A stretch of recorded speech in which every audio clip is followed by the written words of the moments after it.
Ready? Thumbs up. All right, I'm here to kind of talk about a few things that's happened over this weekend and answer whatever questions that y'all got. Let's just kind of start off with what happened on Saturday when the peaceful protest started. It started from City Hall and went all the way to the state capitol. I walked with them, talked with them, enjoyed being with a lot of people. Once we got to the State House, then I stood there and was in the crowd with them and took a lot of pictures and talked to a lot of people. There's a picture of Coach Don Staley and I standing in the group. I mean, that's what a peaceful protest is about. That's where people's voices were heard. They were explaining and telling their position and what they wanted to change, and it was a good conversation. Lots of great conversation with various people there. There was no violence there. There was nothing that was bad whatsoever there. That's what Columbia expected. That's what the Columbia people did. They came together and they let their voices be heard. And for about 2.5 hours, I think I stood there. I left momentarily and then walked from the State House all the way to the Columbia Police Department, again by myself. No threats, no problems, no issues whatsoever. Once I got to the Columbia Police Department, it was a different crowd, a totally different crowd. What we saw then was a crowd that wasn't there to protest what happened in Minneapolis. That crowd there was there to do a couple things. One was to attack the police, probably burn down the Columbia Police Department, and just cause destruction. I was asked by the organizer to speak. I actually walked to the crowd with the organizer, got a megaphone and talked for a little while. I was very at ease.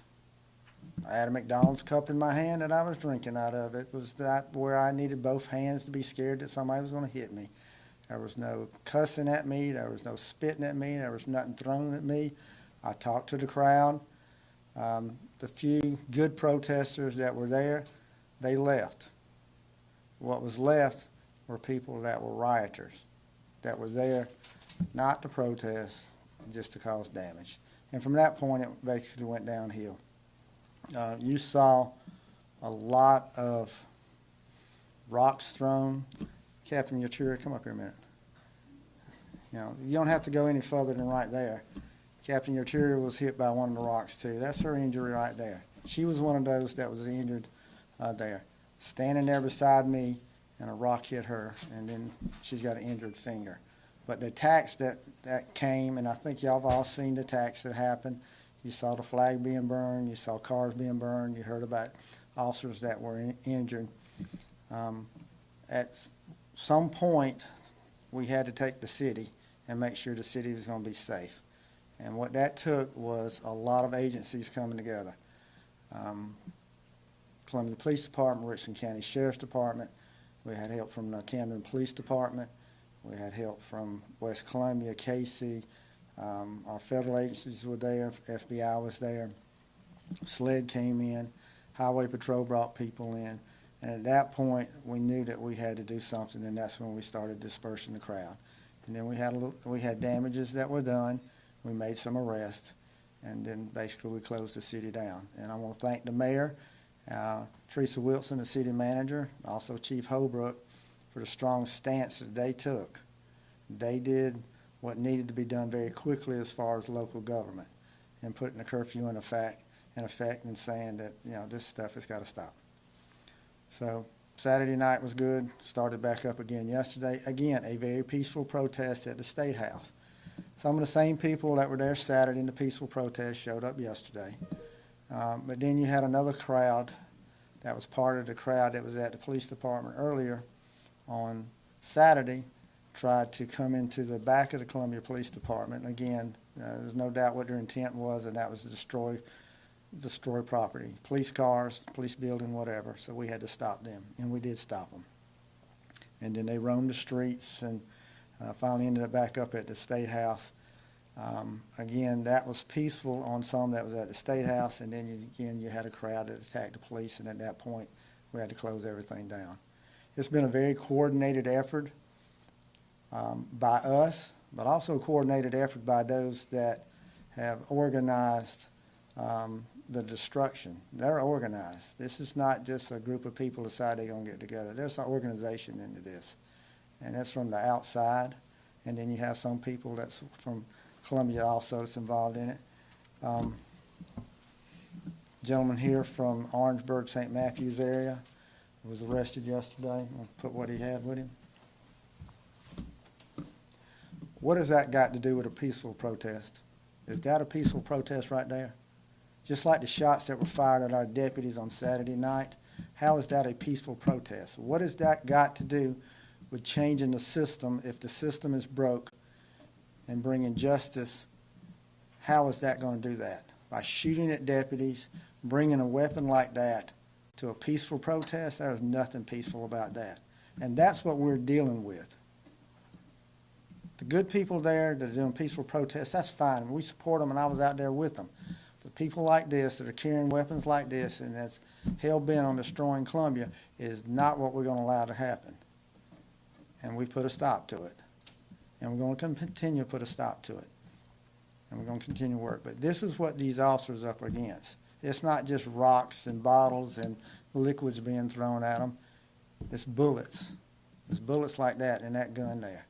That is not just a normal gun. You won't see a gun like that on a deputy. Look at that drum on there that holds 30 rounds. That gun will shoot 30 times without having to reload it. And then he's got 40 more additional rounds to be able to load back up again. That's death and destruction right there. And that's what we've been having to deal with. All of our officers, I think, have acted very professionally. They've showed a lot of restraint. They've come under some very vicious attacks, and not just verbal attacks. We can take words. Words are not going to hurt us. We're not worried about words. I'm worried about stuff like that with bullets. I'm worried about rocks and bricks, water bottles full of sand, water bottles full of not water but chemicals. That's what I'm worried about, that our deputies are having to withstand, and that's what we respond to, and that's what we're going to continue to respond to. So we're here for the long haul. We're not going away. Law enforcement's standing tall. We've got all of our partners that have committed to us, and we're committed to them, and we're going to continue to work together. Questions? Was that gun ever fired? We don't know if it was fired yesterday. We don't know yet. We do know that he was at the State House, part of the group, and he took off running, and we were able to catch him, and he had a backpack, and that was in that backpack. That gun's being tested to see if it's been used in any shootings. I don't know yet. The results of that haven't come back. Sheriff Lott, I was walking with the group yesterday from the State House to CBD headquarters, talking about when it got violent to the fact that, tear gas was released.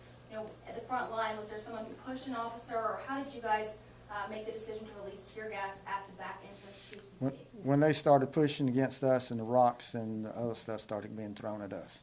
There were rocks thrown? Yeah, there was rocks thrown. I dodged rocks. I was there. I dodged rocks. So it's not a make-believe thing. It's not something that we're just saying it happened, that somebody told us. I was there. I dodged rocks. I dodged the bottles. I was there when the force was being used against us to force our line, and we're not going to let that happen. We were not going to let them get to those vehicles and to the Columbia Police Department. So at some point you have to draw a line, and we drew that line, and once we got attacked, then we responded. I will tell you this, that tear gas works. Whenever we've used that tear gas, the crowds has dispersed. That has been proven to be very effective on dispersing these crowds. Some people who were running said that they were hit with tear gas after they had gone a couple blocks away to try to just get it out of their eyes. Did you guys continue to move the line forward and disperse it after the crowds had run away, or? No, we dispersed it until the crowds ran away. Now, some of them ran 50 yards and stopped and then turned around and started throwing stuff at us. Yeah, we continued to put tear gas in them. We wanted that crowd to be gone, and eventually they did leave. Sheriff Lott, Columbia Police has a barricade across their headquarters. Do you plan on doing something like that soon? Do you suspect there to be any potential damage to the headquarters here?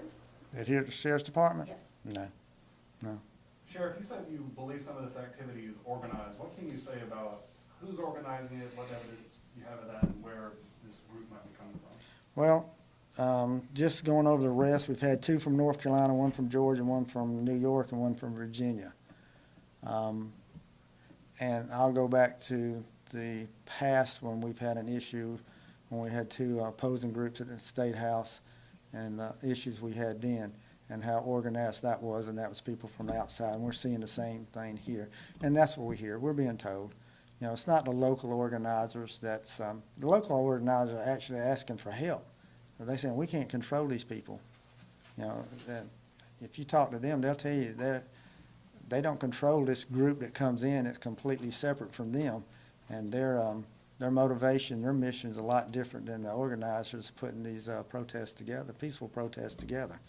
But yeah, they're very organized. They know what they're doing. Have you arrested anyone for looting, vandalism after the fact? I mean, have you gone through video footage and? That's coming. That's coming. I guarantee you, everybody who's done something, everybody who threw a rock, everybody who burned a car, everybody who stole something, vandalized them, there's lots of pictures out there. The media's had a lot that you've publicized. Social media's done a lot. Yeah, we're going to go. Everybody's going to be held accountable. Nobody's going to get a free ride over this. Sheriff, you all had put out the list of arrests. I think it was 50, 31 of those for violating the curfew. Can you take us through what all those arrests were for, what you all have done so far? No, I don't have that. We got that gentleman with the gun, and I think we got two more with a gun. So I don't have a list of what we've arrested people for. Some of them violation of the curfew, some of them for doing damage.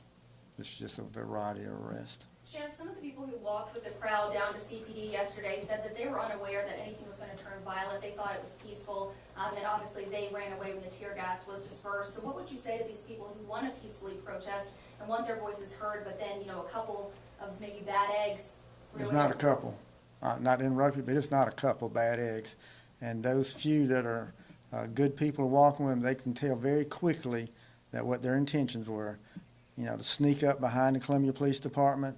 You know, if you're not going to do anything but protest peacefully, why don't you come through the front door? Why you got to sneak up the back and try to come in that way? And then the words they were using and throwing the rocks and stuff, that should have been a big clue. I need to get the heck out of Dodge. I don't need to be here. So by them staying there, all they did was empower those who were attacking us because it gave them more strength in numbers. So I'm sorry that they got tear gas, but they should have left a lot sooner when they saw what was happening. Sheriff, have you been working with any of the local businesses whose properties have been damaged? Have you been speaking to any of them? Yeah, we have. And I think the one thing that you've seen very quickly is that the damages have been repaired.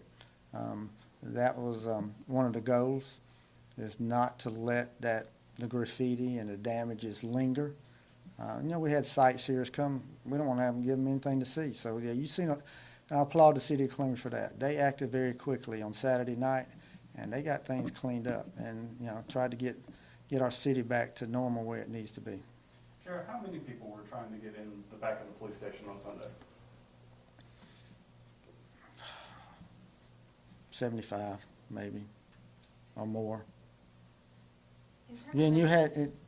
Just follow up. You had two different sections. You had the section that was very close. It was right on attacking us, and then you had them spread out over a little bit of time too.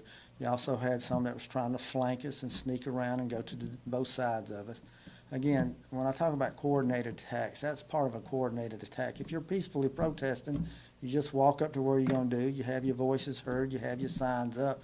You don't have people sneaking around trying to surround us and get behind us. You don't have them coming in through the back door. You don't have them throwing rocks at us and bottles. Have you made any arrests regarding the incident in front of, I believe it was Pearl's, where we saw a manager who was beaten in video, and then also the man who was wearing the red, potentially MAGA hat in front of CPD headquarters, those two violent incidents? Any arrests made in those? Not yet. All of those are being followed up on. So Sheriff, there was also a photo online, I think you actually responded to someone who was breaking windows. Have you been able to identify that individual yet? Has he been arrested? He hasn't been arrested yet, but I'm going to tell you right now, the social media tore him up.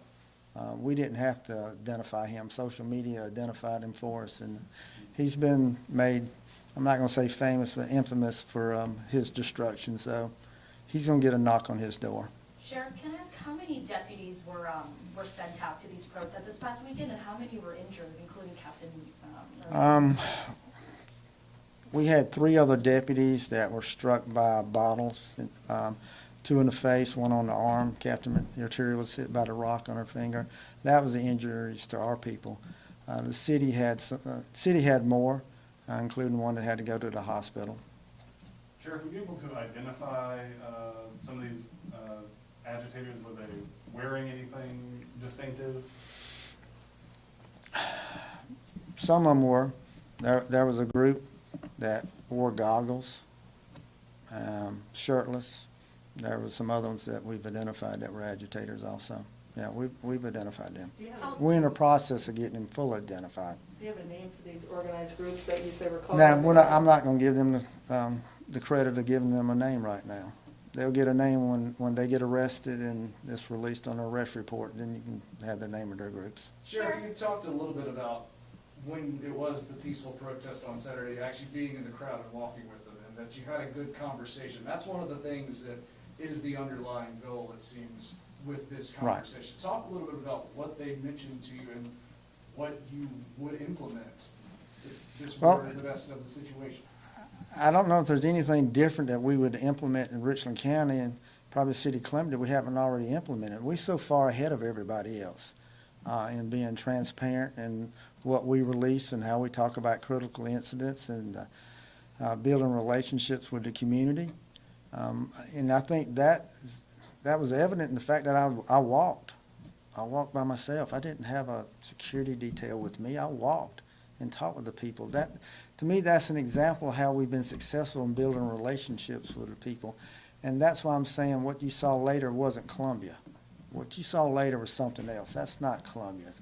Columbia was the people that I walked with and I talked with and I stood out there in that sun with for 2.5 hours. That is Columbia, and that is a result of us building relationships for all these years. Going off that question, do you think there's anything else you guys can do? You know, these groups are obviously asking for more transparency, which you say you have, and asking for maybe oversight groups. Do you think you guys are doing enough now, or would you like to see? We some have more? oversight group. We've had the Citizens Advisory Council now for 20-something years. We were the only one in the state to have that. We started right after I got elected sheriff. So, you know, again, I don't know if these, I'm not going to call them demands that people are asking for, really pertain to us. You know, what happened in Minneapolis, that's not Richland County. You know, we shouldn't be held accountable for what a bad person did in Minneapolis. You know, we're different, we're better, and we're doing things. You know, so those lists of things that people would like to see, we've done every one of them, and we continue to do all of them. So, but we're seeing what happens. You know, there's bad cops. What that cop did, all 4 cops did in Minneapolis is awful. Nobody hates that worse than we do. It's awful, and that's why I walked and with those people, because I stand with them on that. It was something that was bad, but that's not us. And so to answer your question is, yeah, I think you can always do more. We can always strengthen what we can do, and we're always open for dialogue. We're always open to talk. You know, we'll talk and work with any groups. Let's come up with a solution to any issues we got. Do it in a very peaceful, positive way. And throwing rocks and having guns like that is not going to get any kind of peaceful, positive communications with anybody. Sheriff, can you take us through the timeline of when Saturday seemed to turn with what you all described Saturday as a mob assault on that person in the red Trump hat, and then can you take us through that timeline of when shots were fired? There was rubber bullets used by you, but not the police department. Can you take us through that timeline? Yeah, and we didn't use rubber bullets. I misspoke, didn't it? Bean bags. We used bean bags. Protests, I think, started at 11. I think went till 2. Then they walked to the police department. Probably 2:30ish is when things started turning ugly at the police department. I don't know exactly when the assaults happened on those individuals. You know, that was probably sometime after that. I know when we tried to go rescue one of the individuals that you're talking about that got assaulted, that's when our deputies came around a barrage of rocks and bottles, and we fired some bean bags at that point. You know, so and shortly after that, when we had enough people, that's when we expanded the perimeter and moved them out, and then we started clearing out what needed to be cleared out. And that went on till 10 o'clock that night, probably. Sheriff, after you confiscated the weapon that you confiscated yesterday, after confiscating that, is there any consideration of putting a ban in place around the State House and other parts of the city as far as firearms go, like we did in 2015 when we saw significant protests? Yeah, and the good guys are gonna follow it, but the bad guys aren't. So we worried about the bad guys. That's a bad guy. That's a bad guy with a gun.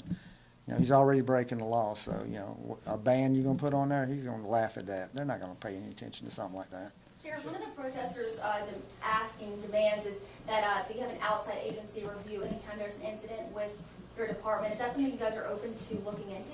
No, we've been investigating our own now for about 5 years, and the reason why we do that, we're able to get it done a lot quicker, and we're able to get the information out. One thing you'll notice, if we're involved in a critical incident, we don't say it's under investigation and we can't discuss it. You're going to hear from me very quickly, and we're going to put the body cameras out.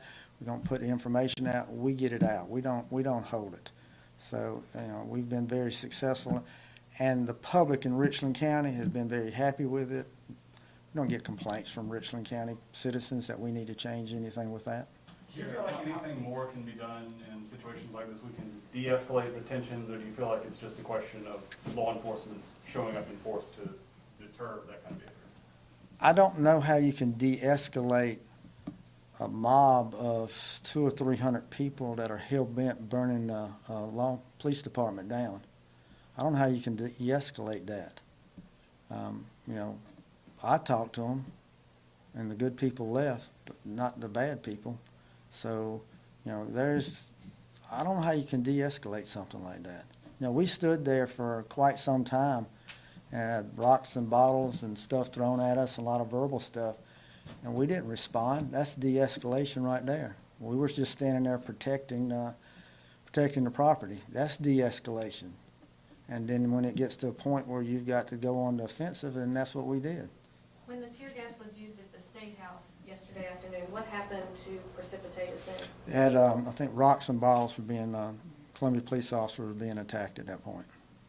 Sheriff. Again, and that's not everybody that was at the State House. You had peaceful people at the State House, and then you had the other crowd. That other crowd was who attacked the police officers, okay? We responded. That's when they responded with the tear gas. So those who were peacefully protesting were subjected to tear gas. Don't blame us, blame them other people that threw the rocks and bottles at us. That's what caused this to happen. They're at fault, not us. They're at fault for attacking us. We didn't attack them. Sheriff, how long after the protesters arrived to the barricades near CPT would you say the rocks and bottles started being thrown? Yesterday behind office, Yes. probably almost immediately after they got there. I don't think there was much of a time period that we started getting stuff thrown at us. Sheriff, this all started because of the officer who obviously put his knee on George Floyd's neck. Can you talk a bit about the policy here in terms of detaining suspects and, you know, whether that sort of force? You don't put a knee on somebody's neck who's already subdued. I mean, there's no police tactics in that. Nobody's ever taught to do anything like that. You know, that man was handcuffed. He was under control. There was 4 cops there. You know, that was totally unnecessary. So that wasn't police work. That was not police work. Are you still looking for suspects that fired Saturday night? Are you still looking for those 3 suspects you were looking for? We're still investigating that, yes. Do you know of any other gunfire not perpetrated by police that evening or during the day? Yeah, there was other gunfire that happened Saturday. We had a group that tried to circle the police department and come into a side area. And when we responded to that, there was gunfire there. Not by us, it was gunfire. So there was other instances of gunfire that happened on Saturday. And what time was that Saturday?